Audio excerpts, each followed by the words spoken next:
L'atome. Quand on observe un échantillon d'or grossi 9 millions de fois, on observe qu'il est constitué d'atomes.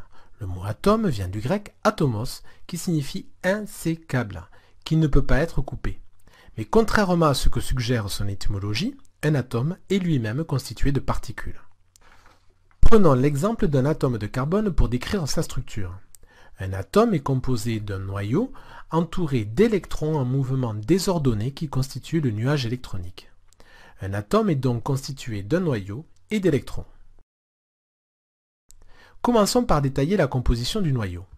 Le noyau est constitué de particules appelées nucléons. Il existe deux sortes de nucléons, les protons et les neutrons. L'écriture conventionnelle d'un noyau est notée X, A, Z. Celle-ci fait apparaître le symbole de l'atome X. Le nombre de protons Z, appelé aussi numéro atomique, est placé en bas à gauche du symbole.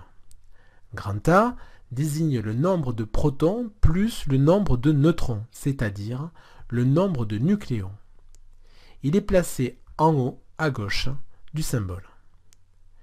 Ainsi, le noyau de l'atome de carbone, que nous avons considéré, possède 6 protons et 8 neutrons, soit 14 nucléons. L'écriture conventionnelle du noyau est donc C6, 14. Étudions maintenant l'atome dans son ensemble. Cet atome de carbone possède 6 protons et autant d'électrons. Ceci est vrai quel que soit l'atome. Un atome contient autant d'électrons que de protons. Un électron porte une charge élémentaire négative, moins E. Le proton, quant à lui, porte une charge élémentaire positive, plus E. E est appelé charge élémentaire, car c'est la plus petite charge que l'on puisse rencontrer, et sa valeur est de 1,6 fois 10 puissance moins 19 coulombs. Le neutron, quant à lui, n'est pas chargé. Ainsi, puisqu'un atome contient autant de protons que d'électrons, l'atome est électriquement neutre. Les masses Mp d'un proton et Mn d'un neutron sont très voisines. En comparaison, la masse d'un électron, quant à elle, est beaucoup plus faible. On peut donc considérer que la masse d'un atome est environ égale à celle de son noyau. Elle se calculera donc en multipliant le nombre de nucléons, grand A, par la masse d'un nucléon. Enfin, la dimension du noyau est environ 100 000 fois plus petite que celle de l'atome. Ainsi, si un noyau avait la dimension d'une tête d'épingle, l'atome aurait un diamètre de 100 mètres, soit la longueur d'un terrain de football. L'atome est donc essentiellement composé de vide. On parle de structure lacunaire de l'atome.